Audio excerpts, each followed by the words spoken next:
Welcome to the Armed and Ready podcast. I am your host, Jason Wood, the VA loan guy. We have a really exciting episode lined up for you, so come check it out.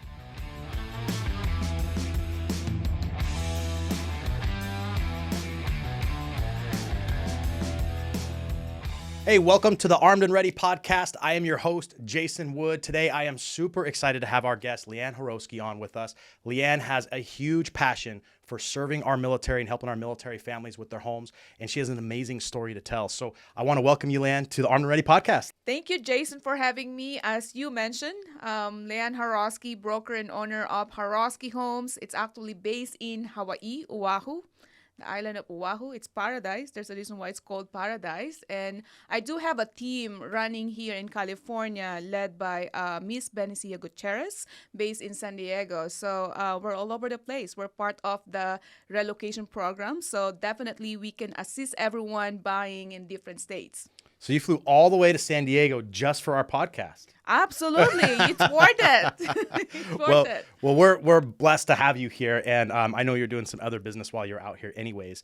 But like you mentioned, you have a real estate brokerage. I know you guys serve and cater to the military a lot. And you have an office here in San Diego, which you're growing and everything. And I want to get into everything you guys do for our military. But first, you have a really unique past and background and kind of upbringing that got you where you are. And I hate to say it, but it's kind of like a rags to riches type story that I think our listeners would love to hear. You know, just where are you from and how did you get started and end up in Hawaii and end up being a successful real estate woman? And tell us kind of that whole background. Thank you. I actually came from a very humble beginning, grew up in a farm without running water, no electricity until I'm 13 years old. I can say with confidence that real estate actually is the reason why I am here, where I'm at right now. I first invested in real estate at the age of 19 years old, delivered that home ownership to the person who raised me, and learned the in and out, how to get in, how to get out in real estate, and learned the diversification, you know.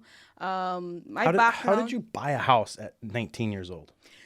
Philippines, there's no rules, I Okay. guess. Well, there's a rules. However, you can purchase at a young age with guidance or disclosure that your parents can, sign on your behalf. At that time, it's my grandmother. And I first work in real estate marketing department, making flyers and brochure at the age of 17 years old. It's a source of income for me to attend the school. And so you were around real estate because of that. Because of that. Yeah. And my mentor is great, Mrs. Tessingo. She's one of the developers, subdivider.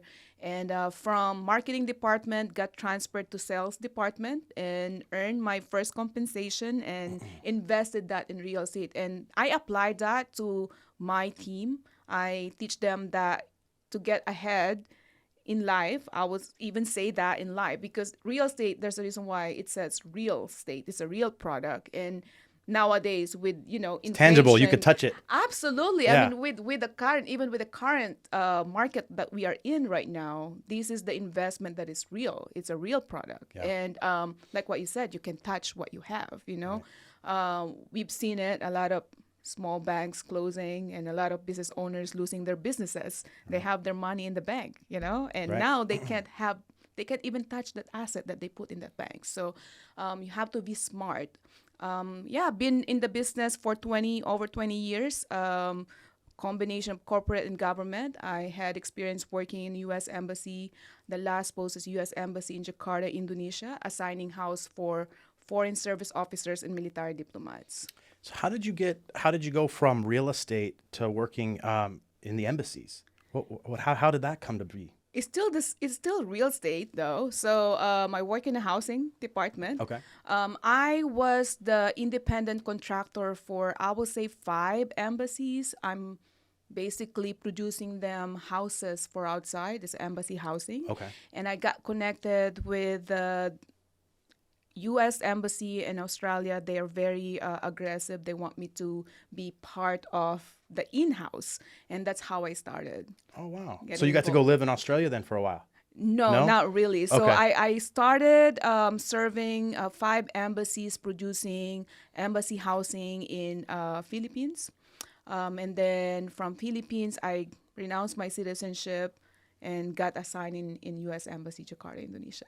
That's really cool. Yeah. That's really interesting. So it's cool because you have seen a lot of different stuff. I think different viewpoints than a lot of like our military listeners have seen, right? Because Absolutely. the embassy work is different. Like not everyone that serves works in the embassy. Absolutely. And then, but also you've been tied into the whole DoD framework of how it works and Absolutely. housing and education on housing and stuff like that, right? Correct. So there's an art of doing things, and I always mention this to everyone. You have to understand the culture, the lingo. I mean, DoD, you guys have your own lingo. Inside military, there's 5 branches, and each branches have different culture Right. and different documentation even. When you are, I would say, service members and veterans and your family dependents, if you are working with a team that can't even understand the documentations that you need to supply in order for you to get your basic housing allowance in straight, when you're buying a home, every state is different. Hawaii, they have the temporary lodging allowance for 60 days.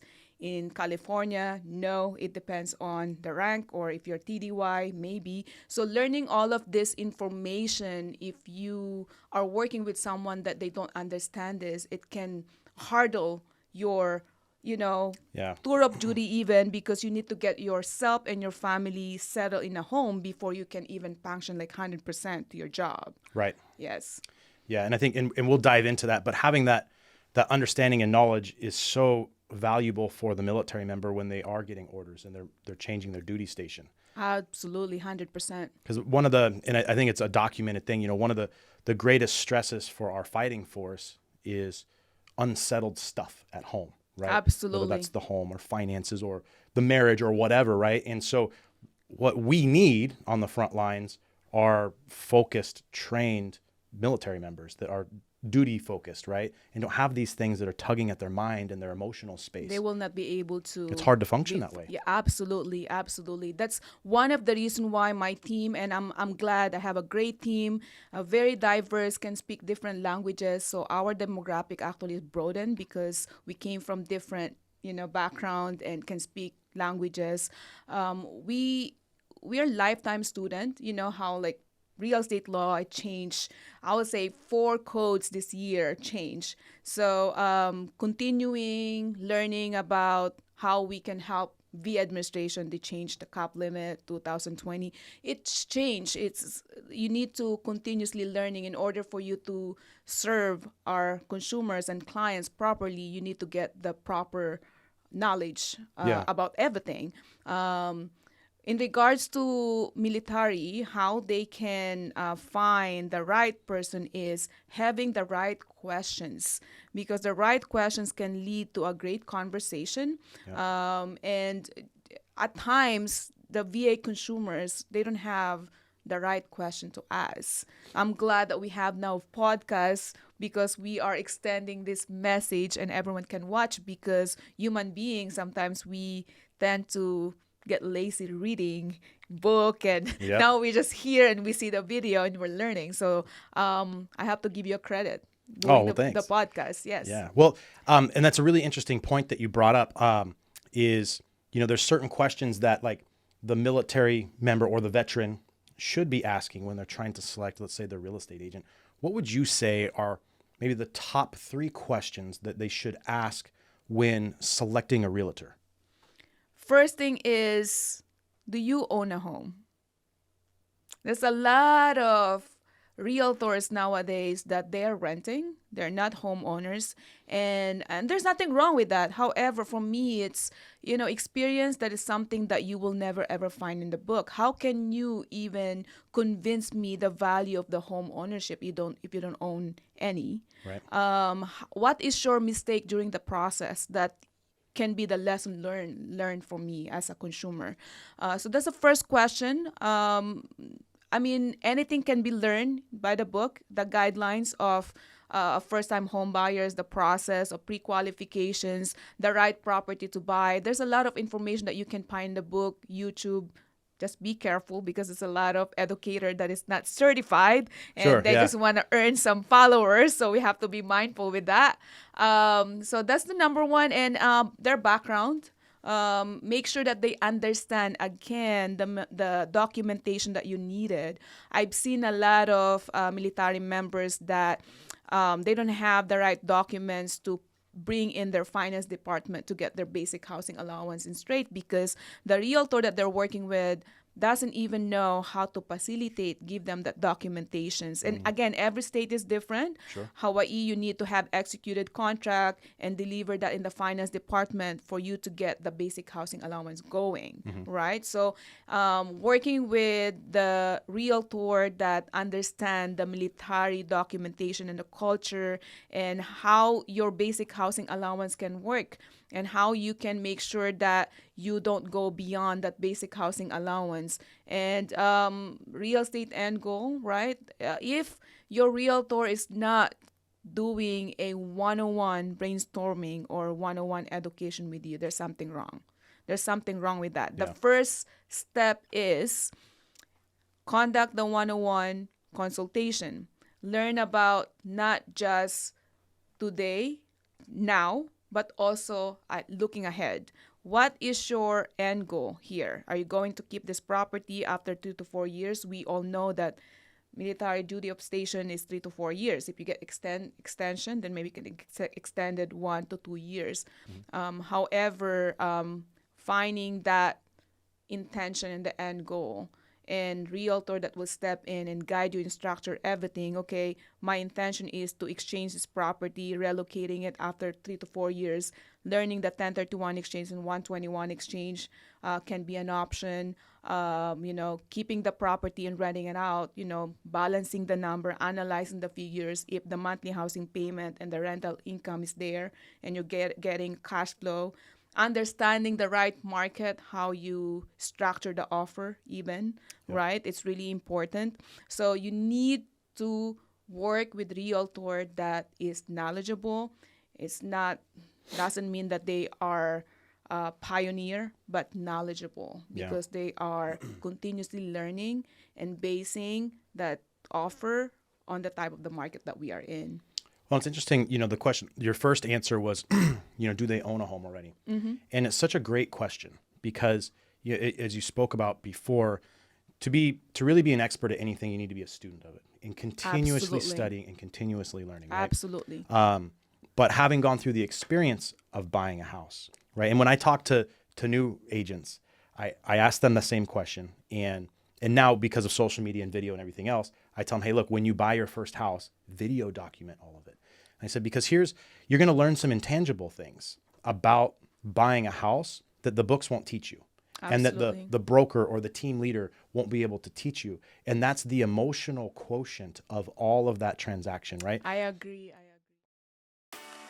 This podcast episode brought to you by the VA Loan Guy, powered by American Mortgage Network. We're licensed in 25 states, and if you're looking for the truth about VA loans when you've been told no somewhere else, please visit thevaloanguy.us. We're licensed in 25 states, and we're here to help give you all the knowledge you need on your next VA loan. Buying a house is not easy for the person buying, and it's not because the paperwork is hard or taping a box is hard. But what's hard about it is all the emotional stress that comes along with all of these different pieces of a move, right? Especially a military move, where oftentimes, the wife is figuring it all out for the entire family with little to no input from the husband, who may be deployed or may be on exercises or whatever. So it all falls on the burden on them to find a place that they're not even physically in, right? They got to find a place. They got to find a good realtor. They got to find a good lender. Oh, and by the way, they got to start organizing the house, getting it packed up. I mean, moving, I think if you look in the magazines, moving is like one of the top 10 most stressful things you can do in your life, right? And buying a home. And buying a home is stressful. This is not just a financial, or I would say biggest financial decision that we all make in our life. The emotion is involved because it's a home. Mm-hmm. It's a home. And I want to give the family members a credit because, this is not what they signed for. They just embrace it because this is what the service members, love to do, serving the country. And I always teach my team to make sure when they're helping the military members to look after the family, members Right. and the dependents. Because again, I felt like they're just a luggage. You're active military. This is what you like to do, and you create a career out of your passion, and you just drag your family. You go everywhere, and It's a good analogy. Yeah. your spouse and your family members, they have to start all over again every 3 years, finding a career, finding a community that they can be part of, organizations, their new best friend even. So yeah. Yeah, there's just a lot to it, and I think having gone through that experience of owning a home, and I know every time I purchase a home, it actually helps my service levels for my clients because all those things are fresh, right? What I went through, what did I experience that was not good that I can help to correct in how I serve people, right? And sometimes it's maybe the home inspector was or the escrow company, or maybe there's some other third party influence that wasn't what I liked, or maybe there was something that really was great, right, that happened in that transaction by somebody else that I'm like, ooh, that's something really good I could implement to give a great experience to my clients. So I love that question because it creates that reality, right? And you've probably heard the expression, like, you don't go to the Chevy dealership and the salesman's driving a Ford, right? Like, Absolutely. like they have to be vested in their own product, right? And our product is houses. It's like a seller, or I would say like a person selling me a beauty products, but then they have a lot of acne. It's the same thing. So Right. you gotta own something before you even deliver that education about the home ownership. Absolutely. Yeah. And when I have clients who aren't represented yet by a real estate agent and they ask me, okay, well, what should I be looking for? So here, and you tell me if these questions are bad or not. But I tell them, first thing is ask them if they own a home. Next thing is, in the last year, how many families have you helped buy a home? And out of that number of families, how many of them were using their VA loan? And then I kind of go into my explanation, and I'd love your input if this is wrong or not. But what I tell them is what we just discussed on owning a home, right? And then the next thing is, how many families did you help buy a home? Because and the way I explain it to them, it's kind of like going to the gym, right? You can buy a membership, you can show up January 1st, get a great workout in. I'm starting the year off with, my goals in mind, and then you don't go again till April. Right? Well, you're not going to have a six pack if that was your routine, right?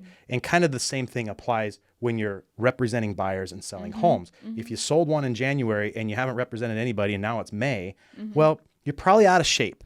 Maybe not as in it as you need to be, as fresh, as sharp, right? And then from there, I have them, dig down into how many military families have they helped, because depending on the market, and all the real estate markets are different. We're fortunate to be in two big military markets. So the advantage for families PCSing or veterans buying a home is that the majority of the realtors that we're going to interact with that are selling the homes are fairly familiar with dealing with VA loans and stuff. And there's probably less resistance. But there's some areas. I have a client leaving here and moving to New Jersey. They don't understand. Outside of spelling the word VA, like, they really don't know anything about it, and they're all scared to death of it. Absolutely. Because one of the gals I talked to, she's been a real estate agent there for 20 years, and Never. twice Oh my there's been a VA transaction, and she was a listing agent. And so it just goes to show you, like, in some areas of the country, it's not as common as we get to experience, right? So asking them that question of how many military families have they helped, I think is important, because they need to understand these other pieces, which don't get talked about a lot, right? Was what documentation to take to the finance office after you close, right? And partly like a reputation, right? Absolutely. And I think you could probably speak to this really well, but in your local market, you and your team have a reputation amongst your peers in the industry, right? Absolutely. The other realtors. So they know if you're bringing a buyer to their listing or their home for You're sale, a closer. that you're going to get it done. If it's military, they know what you're doing, right? Like, they know that about you. As soon as that email comes through, they go, oh, we know the Heroski team. Absolutely. So I want to add on that. So every transactions is different. Every transactions have different, needs, and that's one of the reason why it broaden your broaden your knowledge about how you can help consumer because of your past transactions. So it's every state is different. I mentioned that earlier. Learning about the PCS, like helping the people even before they arrive in the island or even before they arrive in the state is very important.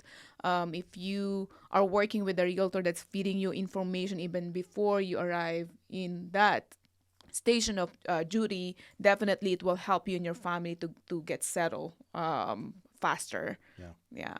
So, with your team in Hawaii, how long have you had your brokerage now?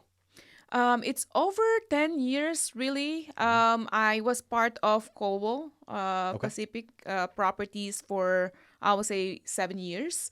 And I was the number one closed transactions in Hawaii, actually, recently. So the number is there. That's one of the reasons why when I do the public presentation, I don't focus on myself. Even in this podcast, I don't really talk about myself that much because nowadays with the internet, you can Google the person. And Yeah. I even mentioned this at the presentation that we had 2 days ago. Why should I work with you when there's a realtor sitting in front of me and doing this presentation for realtors? Because it tend to happen that when the realtor is talking to consumer, because I'm the best, I'm number one. But what is it for me, Right. to work with you because you're the best, you're number one? I need to know that why. That's why I need to hear what you can do for me. I don't want to hear about you're number one, you're great at, what. Give me the reason why I should work with you, because I have my end goal and I want to attain my end goal. Right. So I talk to my team. You need to find out why, and continuing education. The product knowledge is there. You can learn that. Yeah. However, that why is the one that will keep you going, even with that obstacle and hurdle that you're going to face. The why will keep you pushing. Okay, it takes just one person. This one person will, motivate me to keep going. So if you have like 10 mistakes, you have one, you do it right one time, then that will keep you going. Right. Yeah. Well, that's a perfect segue. You should have your own podcast. Oh. But that's a perfect segue into your team here in San Diego, which I know is a little bit newer, and you're looking to expand the team here. Absolutely. Yeah. So tell us a little bit about some of the things you're providing for your agents. I know you guys are really big on things presenting on base and all sorts of things. So you have exposure to the military that most veterans don't have. Right. So your exposure to the military and being able to get in front of them and generate business and help these service members out is really unique because of your past and background and connections and stuff. So tell us a little bit about the San Diego operation and who you're looking for and what you guys are trying to do and kind of where you're at now. I know just from our conversations, you guys are doing a lot here activity wise, a lot of presentations, a lot of stuff, generating a lot of business. So tell us about this team and the growth you're looking for here and who you're aiming to get in San Diego. Yes. So we really, our service is open to everyone. It just happened that we have the best service when it comes to DODs, just because of my background. We mentioned that I understand the culture working with the government before, and I believe that we are well equipped with the product, services, and documentation, the knowledge that we bring in the table for anyone that is PCSing here in San Diego. We have a system in place that is set up for them. And again, even before they arrive in San Diego, they will get all this information that will help them and their family to get settled faster. And then that way they can function 100% on their job, right? Yeah. So in human interaction is very important. There's a lot of cloud-based company nowadays popping up. With the COVID that happened 2020, there's a lot of people that's working Zoom, and it's hard to connect, in Zoom. Totally. It's great, we have this technology. However, I do believe with the customer service with that human touch. So we should have the combination. We should have both. A great system, technology with this new era, in addition to having the human touch, right? And customer service is, I need to feel you. And I felt like with my team, with this in-person real estate activities that we're able to see them and talk to them and touch them and hug them is really important. Right. We're doing a lot of activities because we're reaching everyone to know about exactly what's going on with real estate, market. A lot of people are afraid to even get. A lot of people still not over with the COVID. They're still afraid, Sure. and you can't be afraid in life. Right. You know? There's calculated risk in everything, right? Yeah.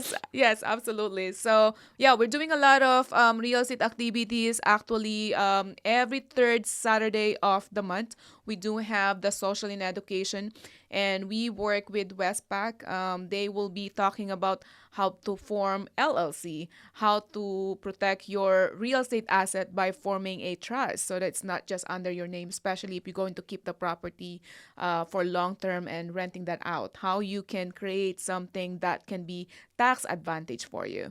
And we will be talking about diversification such as 1031 exchange and 121. So again, this is not just how to get in real estate, but also how to get out and how you can, building generational wealth through home ownership. Building generational wealth through VA benefit is actually legit as long as you get the legit information and you structure everything, not just today, but also looking ahead. Yeah, So, absolutely. And I have that conversation a lot with my clients because I feel like as the experts in the field, I feel like it's our obligation or our duty to share with them not only, yeah, I can help you buy a house. Here's a contract, here's a loan, there you go. There's a lot more to it. And you touched on a lot of that, right? With LLCs and trust and creating wealth. When you get into real estate, it's like a blue ocean, right? It just opens up a whole new world. And for our military members, their education and focus is mission driven. It's not civilian life driven. Like they don't get taught about this stuff there. And so, they understand at some point they should own a home and probably hear some stuff from some coworkers and they end up buying a house. But it goes so much deeper, which you touched on. And that ability to create wealth through real estate, there's 5 major ways to become wealthy in this country, right? One of them is winning the lottery. Chances are pretty low on that. Marrying into it, right?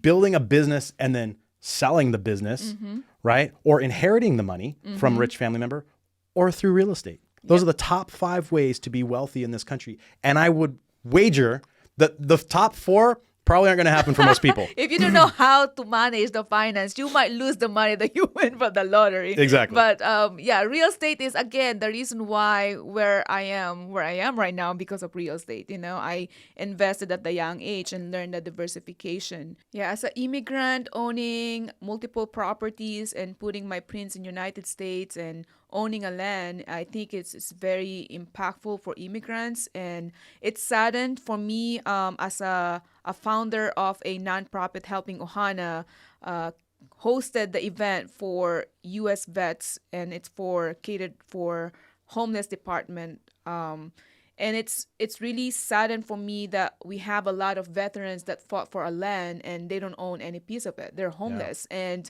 VA benefits is amazing, and didn't learn how to maximize that. Wasn't able to get the right knowledge, and due to lack of education, they're homeless. And for me, my advice to service members: you are fighting for your land, so might as well to own a piece of it. 100%. And I think it goes back to like that wealth creation conversation we're having, right? Owning some real estate is super smart, but there's a whole new world in order to create wealth through real estate.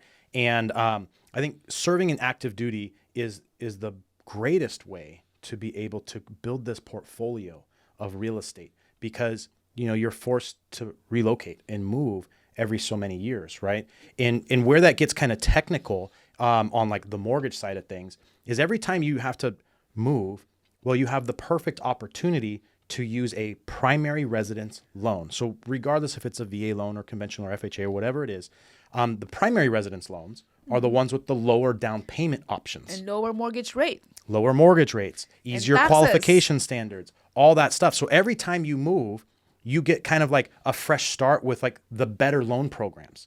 So you figure in a 20-year career, you might move 5-6 times, maybe more depending, but 5 or 6 is kind of the average, right? So if you were to pick up a home every time you went there, Well, now you've got options. By the time you hit retirement age and you've done your 20 years or 22 or whatever you're going to do, you get out of the military.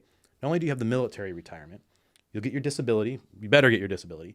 100%. And then you'll have 5 or 6 homes. I mean, you might be living in one at the time, but you'll have 5 or 6 houses that are generating you cash flow if done right and you've worked with the right people all the way along. Absolutely. So now you have this cash flow. And if you look back to the first house you bought, it provided you hung on to that one, it's close to being paid for. You've got cash flow. Oh, and by the way, these renters have been paying the mortgage down for you all these years.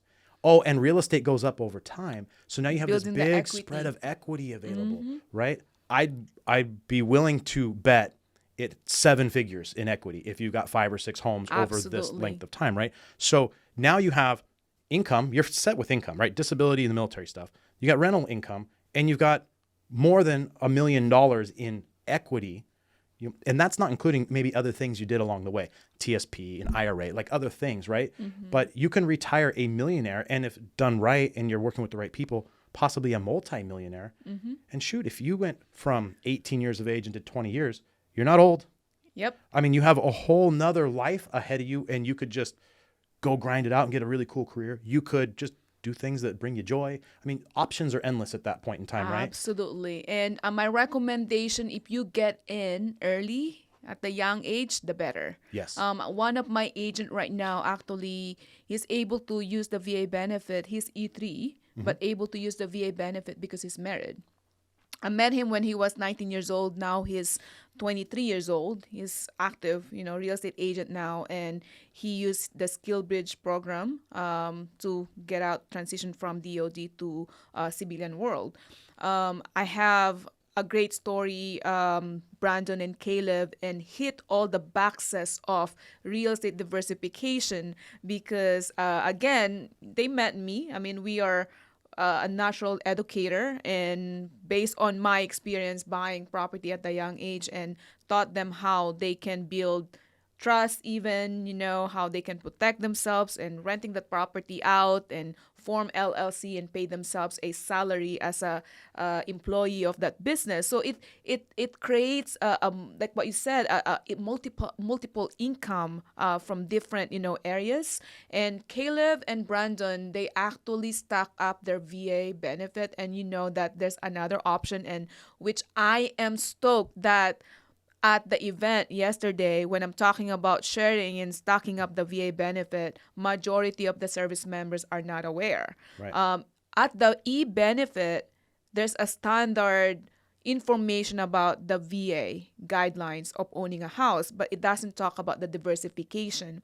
So with that sharing and stocking up the VA benefit, Brandon and Caleb, they used the remaining VA benefit and combined and bought another property, rent out the property they bought individually, and now the renter, the tenant, is paying the mortgage for them and build equity over time, which I helped both of them to conduct a 1031 exchange, rolling over that investment from Hawaii to Texas. He got 2 properties out of 1, Caleb. There you go. And Brandon got 2 properties in Washington State out of 1, because you know how California and Hawaii is the best place for me to use the VA benefit, because the basic housing allowance is high, that the monthly housing payment is right there. The rental fee is the same anyways, because the demand for housing here It's and high, it's high. That's why the living cost is high, and the DoD match that living cost. There's no discount renting in California or Hawaii. Actually, it went up like Yeah. 25%. And that's one of the reasons why I purchased, it forced me to conduct HELOC, home equity line of credit, from one of my property and purchase a commercial for my office, because it went up 25%. I mean, my office that I'm leasing, it's over 8,000. And the house that, the property that I got recently, it's half of that, and it's bigger, way bigger than the office that I'm leasing. So it's all about education and analyzing the figures and what is available for you out there. So I mean, Brandon and Caleb not just conducting 1031 exchange, but also doing the HELOC, home equity line of credit, for that one property they bought and bought another property. And Caleb get into investing in oil, which is Penex, because I send him some information. Now he's getting some cash flow from the equity that he made from a rental income property. So there's a lot of information that I believe we need to deliver to service members. I mean, buying multifamily is one of them. Yeah, my favorite actually. Why it's your favorite? Because I think when it comes to renting properties, you know, because eventually, and here's my mindset. Every time I talk to somebody who's active duty and we're buying a house, I know this isn't their forever home. Mm-hmm. This is a temporary home for Absolutely. 3 to 5 years, right? Mm-hmm. So we always have to be thinking of the next move, right? So yes, we got to get in the right area and all that stuff here. But what's happening when you PCS? What are we going to do with this place, right? Now, we're not always going to be in a market real estate climate where you're getting 15, 18, 20% appreciation. Right now, we're in a climate where the appreciation is a lot lower number. It's still appreciating, but it's not double digits, right? Mm-hmm. So it's growing slower. Mm-hmm. And that's more typical of the average real estate market. So what are we going to do next time, right? Now, in some markets, like in Hawaii or San Diego, buying just a regular old 3-bedroom, 2-bath house and then renting it out a couple years down the road, you may not cash flow on that. Mm-hmm. In all honesty, that may not pencil. So we have to be cognizant of that day one going in. And I think a lot of really great opportunity is with multifamily because you have multiple tenants, right? And here's the thing. I've had rental properties. I had my very first house that I rented, got a tenant in there. I was in the business, so I was able to pull their credit, and I think I got a good tenant, right? They weren't the best tenant. I was chasing rent all the time, and they were late. Then they missed months, and they made the house. They destroyed the inside of the house, like all this stuff. And then I had to kick them out, and because they quit paying. Mm-hmm.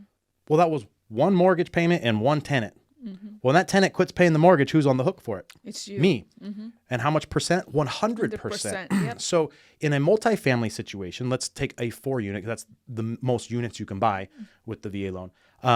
In a 4-unit property, let's say you got an issue with one tenant. It's bound to happen, right? Mm-hmm. You're going to have an issue with a tenant. Mm-hmm. Either it's slow paying, not paying, you got to throw them out, whatever. Well, if one's gone and there's 4 tenants paying rent, okay, well, 25% of the mortgage is hitting you from out of your personal budget until you replace that tenant, right? So your leverage is a lot stronger, I feel like. Mm-hmm. And you have multiple avenues of rent. And here's the thing, rent goes up over time. Over time, yes. And if you've got one tenant, one house, and they're stuck in that contract and they want to renew, well, if they're a good tenant, you probably aren't going to raise the rent, even though you know you could and you want to, you probably don't, right? Well, with multifamily, you're probably going to have a little more turnover on those annual renewals. Mm-hmm. So yeah, maybe tenant number 2 moves out. Great. Now I can up that rent $100 or whatever the market is demanding, right? Yep. So you just got more option, I feel like, with multifamily. And then fast forward after you've owned it a long time. Well, one thing we know is multifamily homes are traditionally more expensive than a single family home, right? So now when we talk about appreciation, we're talking about percentage of growth, right? So percentage of growth on a really expensive home is just going to yield bigger dollars down the road than a lesser expensive home. Like, that's simple math, right? So when you're in an expensive market like the San Diego market is, right? High housing cost. You have this VA loan. And we all know the VA loan, like the really cool benefit is 0 down payment. Like, that's the big thing that everyone knows about. 100% financing. Right? 100% financing. You're not going to find a mortgage product out there, residential, commercial, or otherwise, that will finance 100% of a small apartment building. But this one tool will do it. And when you look at real estate investors, and we talk to a lot of them because we're in the industry, right? Those that own a lot of real estate, they didn't start out day one buying a 4-unit. You know, they had to kind of leapfrog, buy a house, sell it, gain equity, refi, stepping stone until they get there. Many years down the road is when they're actually able to buy that. Multifamily. And when you're in the military, you get to go to the front of the line. You get to start at the top investing in real estate, and you've got this amazing zero down payment product. And yeah, they're going to be expensive homes. We got to get over the dollar amount and look at the math behind it that supports it. Absolutely. And I want to add to that, actually, when you're buying, it can be done even though you didn't buy. If you're buying multifamily for the first time, right, and it's your first time using the VA benefit, it can be done as long as you have mentioned about it's all about math, analyzing the figures, because if you're buying a multifamily that there's already a tenant in the other units, I just helped actually Mr. I was a Captain Zach Farkas that bought it's considered multifamily. There's a 4 properties sitting in one lot. He's only qualified up to 700,000, but the property listed at 2.4. We're able to get that because there's a tenant, and the sale actually is subject to inherit the lease agreement and the tenant. Yep. So really, the tenants are the one paying the mortgage of Captain Zach Farkas. So he's pocketing his basic housing allowance. So it can be done. So if you're working with an expert realtor and a lender that can actually match the, based on your finance situation, based on the VA loan products or other loan products, it can be done. So I've seen a lot of, and I help a lot of service members that use the VA benefit and bought a multifamily, and it's their first real estate investment. Yeah, so you're leaving for free if you actually do the math, if you work with the expert realtor that will get all this information for you ahead, even before you submit an offer. Absolutely. Yeah. One of my favorite stories, and this was kind of during the pandemic when rates were crazy low. But we were helping an E5 in the Army recruiting duty, and he was buying up in Northern California. He got stationed up there, and he had his eye on this 4 unit. So he already had kind of that real estate investor bug in him. He knew that's the path he wanted to go down. So he found this place, and it was, I think, listed for $880,000, 4 units. And he was like, "Ooh, I really like it." And then it got sold. It went into contract. And he was super bummed out, but he hadn't even started. He wasn't pre-approved. He hasn't connected to any professionals or anything. So then we ended up getting connected, and he was telling me about it. And I'm like, "Okay, well, let's get you ready, because the next one that comes, it's going to go quickly. So let's be prepared." Get them all prepared. That one he liked fell out of escrow. It came back on the market, and he was super excited. And so we went after and got it. We actually offered them $900,000, so $20,000 over. Yep. And asked for a seller credit of $20,000, which is a great strategy, by the way. Really good strategy. So the numbers on his deal were so amazing. All of his closing costs were covered. And in fact, we had a little extra money from that we didn't have allocated for closing costs. So we bought his rate down.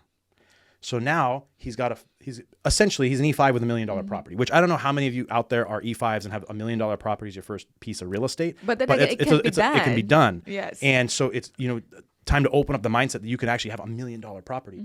But the 3 tenants cover 100% of his mortgage payment. So his BAH that he gets every month, guess what I told him to do? Never touch it. Not a penny, right? Go to the movies and eat dinner and take your wife out on your E5 pay.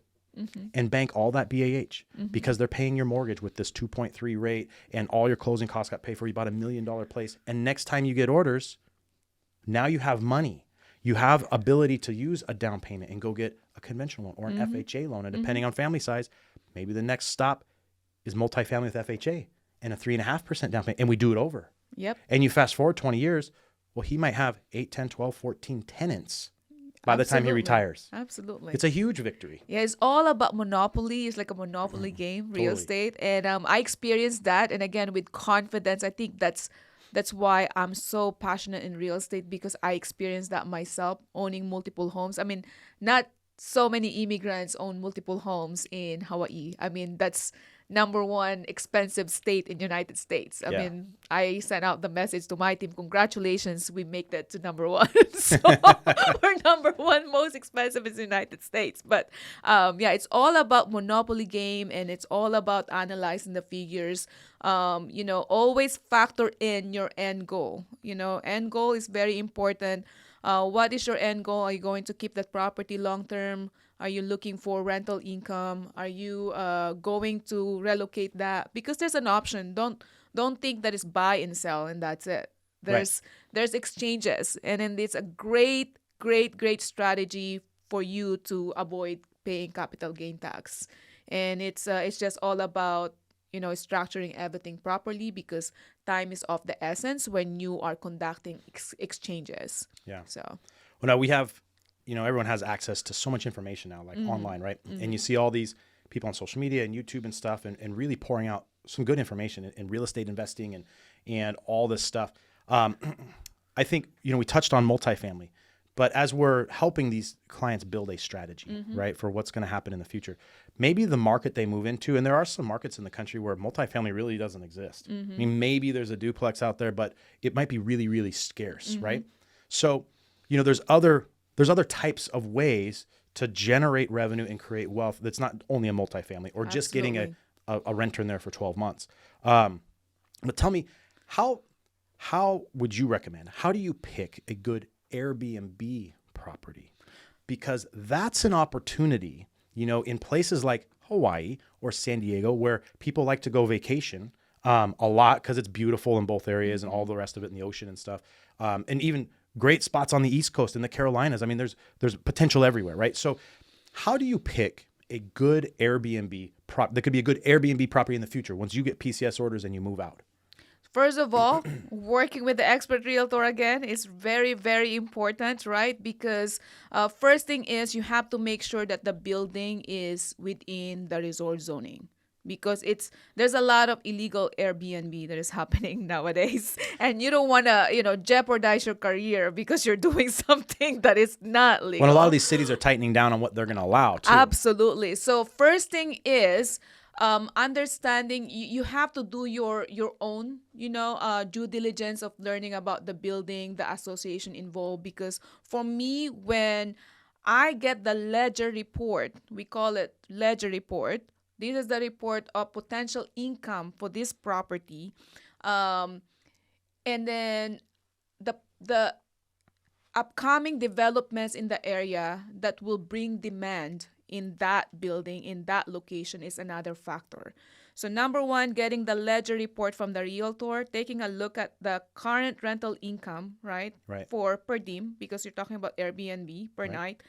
In addition to the growth over time, the new development. For example, Apple is moving to Rancho Bernardo soon, 2026, right? The demand will be higher starting 2026 to 3 to 4 years to 5 years. So, so getting the ledger report when you are working with a lender, with a loan officer, getting the first 5 years of monthly payment.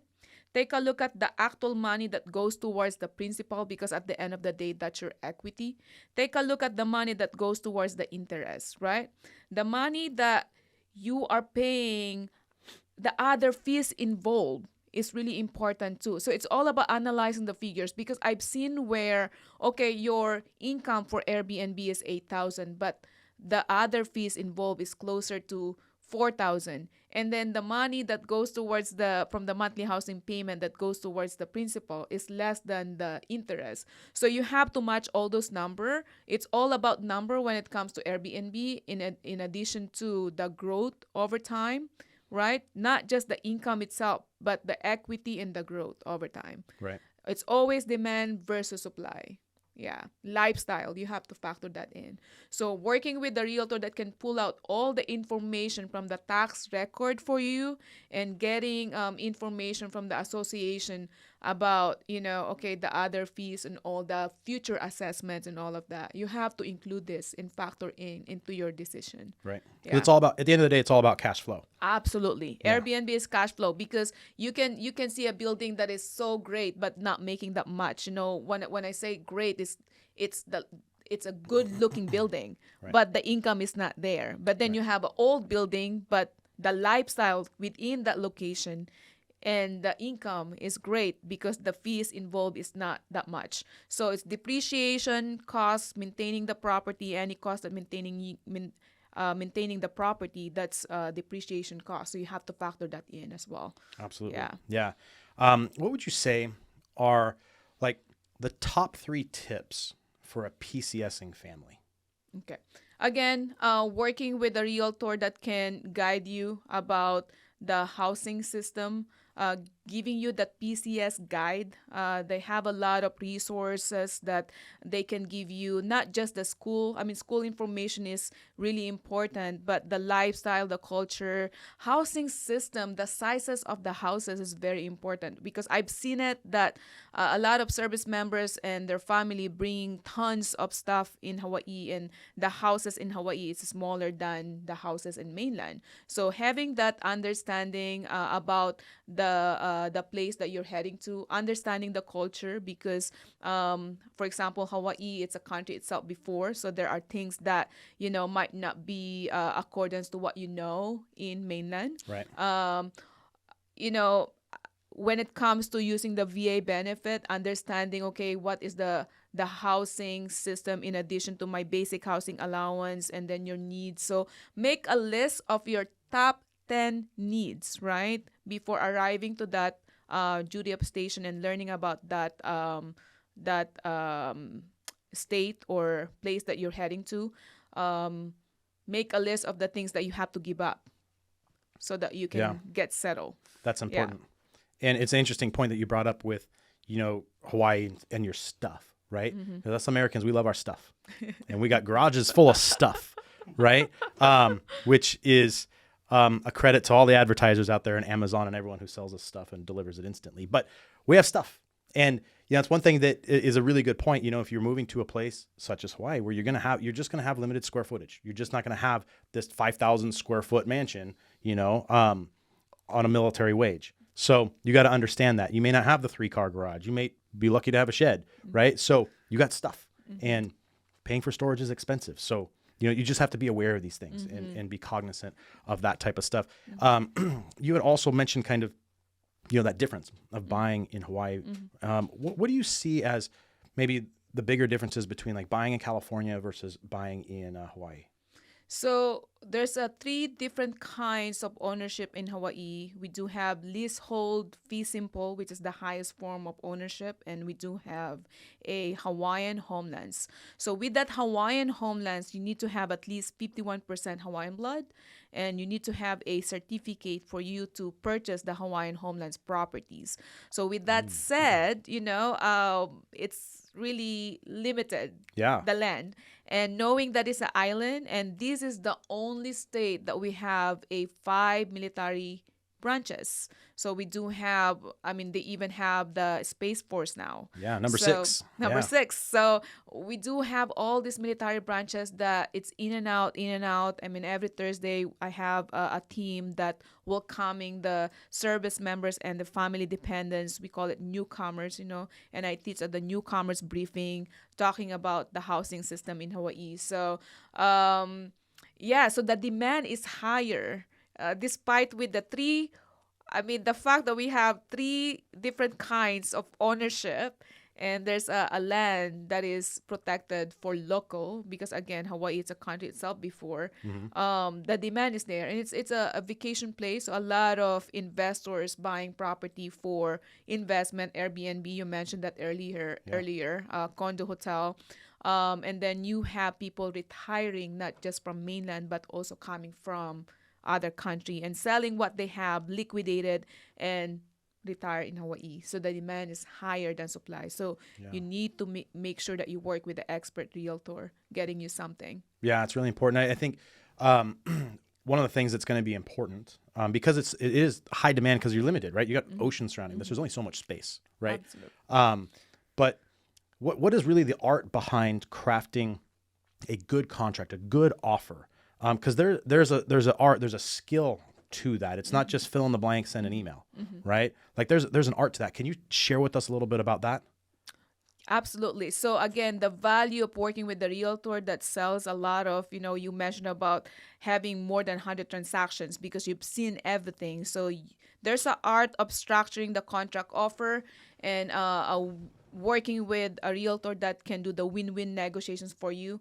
At the end of the day, it's all about communication. When the realtor communicated with the seller's agent, look, I am competing with a cash buyer. However, I am a closer. And at the end of the day, your seller's going to get the same amount they wanted anyways. If they're selling it, let's say $900,000, the cash buyer is, buying it for $890,000. You get extra 10,000 coming from us. Again, there's a lot of misperception about the VA that is scary to, work with the VA consumer, but that's not the case. It's very straightforward. And by the way, with the COVID, even a lot of people losing job and DOD, their basic housing allowance, in fact, increased, right? Right. And they will get the same pay no matter what, despite with the inflation or whatever it is, because they're serving our country. It's our defense, it's our security. So their income is also secured. Right. So working with the VA consumers, actually, a seller should be more confidence that it will close. And there's a lot of myth about VA that will close longer. Actually, if the seller is motivated, the property is vacant, and the VA borrower, is a great borrower that they're completing all the documents that the VA lender needed, we can close less than 20 days even. Yeah. So, yeah. Yeah, my record is 10 days start to finish Absolutely. on a VA purchase. So, I mean, that rivals a lot of cash buyers. I mean, I know, just having spoken with other agents, a lot of times that cash buyer, they're trying to get a deal, right? So they're trying to get a discount. But then, them getting their money all the way to the finish line, it can take as long as a loan sometimes. Absolutely. So it's all about education and communication, because there's an art of writing the contract. But often, if the realtor, I would say seller side, receiving that offer, lack of education about the VA, no matter how well you write that offer, you're not going to get it because you didn't communicate the power of the VA loan, or the power of your client. Your client is serious getting the house, and this is what you can do. A lot of credit going on right now that the seller is giving, but then we are not feeling that. It lasted for five months. months. Yeah. But if I really like the fact that you mentioned about increasing the offer and getting the credit so that you can use that to buy points to lower the monthly housing payment. So that's another way. If you're a realtor, that your client is competing, you put an offer higher a little bit instead of at asking and then get a credit, right? A higher a little bit and get credit for that difference, so that it's a win-win for both the seller and the buyer. So again, structuring the offer, however, you have to communicate it, because a lot of realtors right now, they're good at writing the offer, lack of communication, they didn't get the property. Yeah, and there's a lot. I have a conversation often about the psychology behind this, right? Because you got the seller who owns the home currently. We have to understand what their psychology is and why they're selling, what's important to them about selling the home.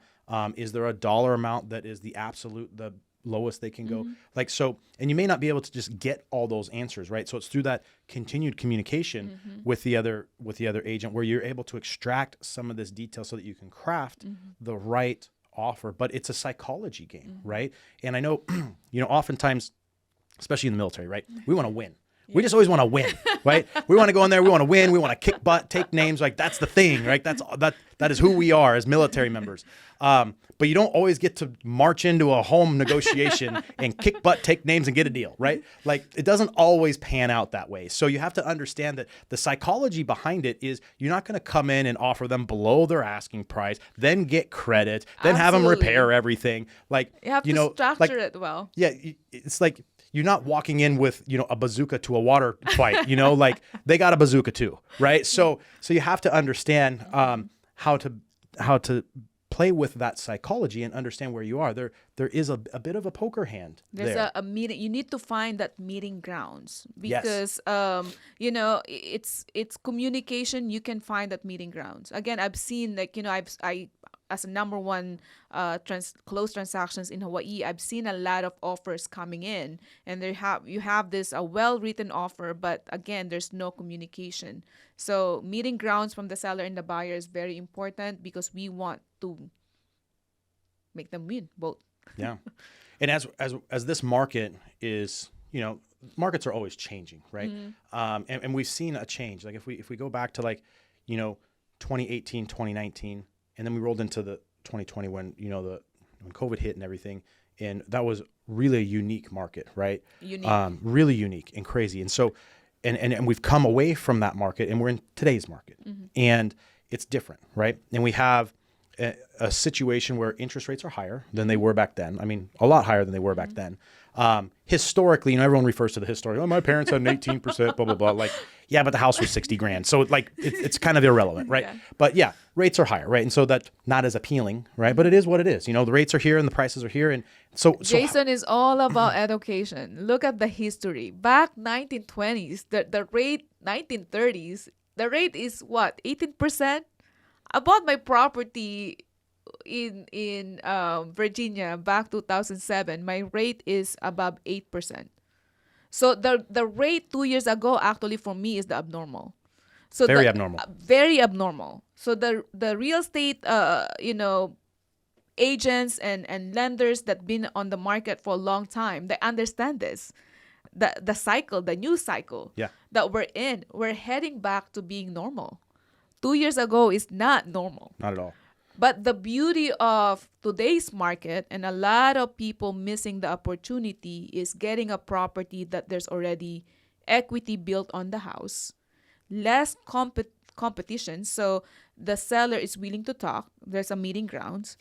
Credit's coming up. I mean, for government type of loan, consumers can use that, I would say borrower can use that credit to even pay off their debts, yeah. And which is very, very powerful for me, right? I've seen it with one of my clients where we got, and again, we're losing that now because the buyers are back. So the competition is back. So the people like me that get something during that months that seller is willing to offer a credit. I mean, I've seen like 100,000 credit, but my client that got 30,000 credit and have a Tesla car, he owe little over 12,000, but the monthly payment is 900. We pay that off, and that's 900,000. I mean 900 that is taken out from his plate. From his monthly budget. 900 is gone. 900 is gone. So that would impact anybody pretty good. Absolutely, and then he used the remaining credit for buy down points. So there's a 2-1 buy down. There's a different level, but you gotta get the information. What is that level the buy down program meant for you? It might not be good for your intention and end goal. That's why determining your end goal and that will help you to structure everything now. Getting a property that is already equity built on the house, credit from the seller, and the ability to refinance the loan after 2 to 3 years when the rate is down. Those are the opportunity that the consumers are missing today by not moving forward to get something. Totally. And I was going to pose it as a question and you basically answered it, but how do you win in today's market as a buyer? And I think you hit it on the head, is looking for the opportunity, right? Absolutely. There's opportunity in these markets. And if we wait to be part of the crowd, we miss the opportunity. So the opportunity is slowly slipping away now as buyers are coming more into the market. Rates are starting to come down a little. The opportunity is starting to slip, but the opportunity still is there to be able to win in today's market. Find a property that has equity in it. That'll give you the opportunity to negotiate. Might be slipping away, but there's some opportunity there, right? Do your homework. Make sure that you have the right team and the right people representing you and that they're communicating the right way, negotiating like the best offer. And there are still ways that you can win in this market. And I think oftentimes consumers, because we're fed all this stuff from social media and the news and everything else, we're fed kind of this fear that, we have to be in this emotional state of scared to take a chance, scared to do anything. And the reality is, rates aren't in the twos. They're not going back to the twos. So they will come down eventually. So seek the opportunity today. There will be future opportunities. And there'll be future opportunities to get the rate down and the payments down and all this stuff. But the opportunity when the rates are better, the opportunity for finding the right deal and negotiating and structuring the right contract will have left. Absolutely. I mean, the people buying 2 years ago, they're buying like over 100,000 from the asking price. So it's about the same, except the difference is the people buying now have that equity that they can actually cash out after 6 months to 7 months, right, and bring them a potential income for cash flow. They can reinvest that to something open a home business or whatever it is, right? So the rental income is still there because the rental rate went up. So in the future, if you want to keep that property that you're going to purchase, you can rent it out and have like a decent rental income. So Totally. yeah. Yeah. So there's opportunities, there's ways to win. And I guess, kind of in closing here, what would you say to, our military, our PCSing families, audience? What would you say are probably like the 3 biggest mistakes you've seen those families make? Not being ready. So getting the proper education, because I believe that education will give you so much confidence, because again, there's a lot to it. Don't think about just, the option of buying and you're stuck in that house. Treat the house. My mentality, I will have my home, the home, for me is when I reach 50 years old or 55 years old. But when you're in the age of 30s or 20s or even 40s, right? Treat this home as a investment. You will be here for 3 years, right? Something that you can learn about, again, the exchanges, learning the options later on, not just right now. So don't be close-minded, because this, again, you mentioned about a lot of information in social media that might scare us. A market will crash, or Right. shelter is the basic needs of human being. The demand will always be there. So as you guys know, I mean, you move, you always need that home. So that's number one, getting the proper education, preparation, meaning learning your actual income and learning the expense living in that house, because when you stay on post, you're giving up that basic housing allowance anyways. For me, the way I look at it, you're going to pay homes anyways. It doesn't matter. You go rent, you're paying someone else's mortgage, you stay on post, you're giving back that to Uncle Sam. Thank you for your service. Yep. Or you putting something, even a little bit, towards your own home that can be yours, and you can diversify it later on after learning the other options looking ahead, not just getting in by getting something. Yeah. Yeah. So get educated, Preparation. be prepared, have an open mind, and, treat it as an investment. Absolutely. Yeah. Awesome. Well, Leanne, I got to say thank you so much for flying all the way here just to see me. Thank you so much, Jason. But really appreciate learning about your story and all that you do for our military. Leanne is a huge resource and provides a ton of education, not only in Hawaii, but also here in the San Diego. Area as well. On base with her team. Her team is looking to grow and expand. So if you have a heart for the military and you're a real estate agent and you need deal flow, there's an opportunity here for you as well. But even not, if you just have a heart and a passion for the military, she'd love to connect with you and help as many families as we can achieve the dream of home ownership and hopefully get on a path to really building some generational wealth. Absolutely. We like seeing success. So come and see us. We conduct a one-on-one brainstorming and education, because that's the first step, education. So call us. My Hawaii number is 808-421-7767. Visit the website explorecalifornia.com to get to know more the rest of the team and how we can help you to build that generational wealth through home ownership, and attend our education, social and education, which is every third Saturday of the month at the Westpac building. Yes, but thank you so much, Jason, and thank you for your service. And it's nice to see and refreshing to see someone that is willing to be there for our veterans and active military, because you serve DOD and you've seen it. So absolutely. Yeah. Well, thank you. I appreciate that very much. And for anybody who knows of a potential great guest or someone who would like to be on the Armed and Ready podcast, please feel free to reach out to us so we can get in touch with them and share their story. Thanks so much for dropping by today. Thank you so much. Thank you so much for listening to our episode today. If you happen to know anybody who would like to be a guest or would be a great guest on our podcast, please feel free to drop us a message, and we'd love to talk to them and share their story.